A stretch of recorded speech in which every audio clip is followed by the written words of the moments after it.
عامر بن ربیعہ کو حضرت عمر نے ایک علاقے کا گورنر بنایا۔ کچھ دن گزرے تو حضرت عمر نے پیغام بھیجا کہ بھئی تم اپنے گورنر سے راضی ہو؟ تو لوگ حضرت عمر کے پاس آئے، ان کی شکایتیں لگائی۔ حضرت عمر سے ایک بندہ کہنے لگا جی 3 باتیں جو آپ کے گورنر کی ہمیں پسند نہیں۔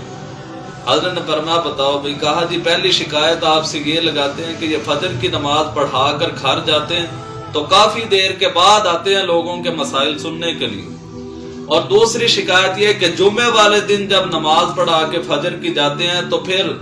عام دنوں سے بھی زیادہ دیر لگا کے آتے ہیں، اور تیسری شکایت یہ لگائی کہ جی کچھ دنوں بعد انہیں دورے پڑتے ہیں، غشی کھا کے گر جاتے ہیں، بے ہوش ہو جاتے ہیں، اور پھر کئی گھنٹے ان کو ہوش نہیں آتا۔ آپ ان کو بلائیں، ان سے پوچھیں کہ آخر معاملہ کیا ہے۔ حضرت عمر بن خطاب نے حضرت عامر بن ربیعہ کو بلایا اور بلا کے ان لوگوں کے سامنے فرمایا کہ وضاحت پیش کرو۔ حضرت عمر سے کہنے لگے کہ حضرت بعض باتیں ایسی ہوتی ہیں کہ جو مجمع کے سامنے بتائی نہیں جا سکتی۔ حضرت عمر نے فرمایا نہیں، ان کے سامنے بتاؤ۔ تو انہوں نے وضاحت پیش کی، کہنے لگے جہاں تک پہلی بات ہے اس کا معاملہ یہ ہے، اس کی وضاحت یہ ہے کہ جی فجر کے بعد جب میں اپنے گھر جاتا ہوں تو میری بیوی بیمار ہے، چارپائی پہ اٹھ نہیں سکتی، کھانا پکا نہیں سکتی، میں بکری کا دودھ دھوتا ہوں اور پھر اپنی بیوی کے لیے ناشتہ بناتا ہوں، ناشتہ بنا کے اس کو کھلاتا ہوں، پھر کھاتا ہوں، پھر مجھے اس لیے آنے میں دیر ہو جاتی۔ اور جہاں تک دوسری بات ہے اس کی وضاحت یہ ہے کہ میں جب جمعے والے دن گھر جاتا ہوں تو میرے پاس جوڑا ایک ہی ہے،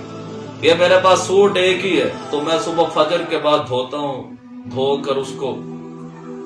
خشک کرنے کے لیے ڈالتا ہوں، جب تک وہ خشک نہ ہو، اس کا پانی نہ نکلے تو پھر گیلے کپڑوں کے ساتھ میں باہر نہیں آ سکتا، لہٰذا میں انتظار میں رہتا ہوں، جیسے وہ خشک ہوتا ہے پھر پہن کے باہر آتا ہوں۔ اور تیسری بات کی وضاحت یہ ہے کہ مجھ پر غشی کے دورے پڑتے ہیں، میں بے ہوش ہو جاتا ہوں۔ تو امیر المؤمنین وہ معاملہ یہ ہے کہ جب حضرت خبیب رضی اللہ تعالیٰ عنہ کو تختہ دار پر لٹکایا جانا تھا، زنجیروں میں جکڑ کر انہیں تختہ دار کی طرف، پھانسی کے پھندے کی طرف لایا جا رہا تھا، تو ارد گرد بہت سارا مجمع تھا، بہت سے لوگ تھے، اور حضرت خبیب کی پھانسی پر، ان کے تختہ دار پر لٹکائے جانے پر جو لوگ خوشی سے تالیاں بجا رہے تھے ان لوگوں میں میں بھی شامل تھا۔ کافروں کے اندر اپنا شمار اور حضرت خبیب کے قتل پر خوش ہونا،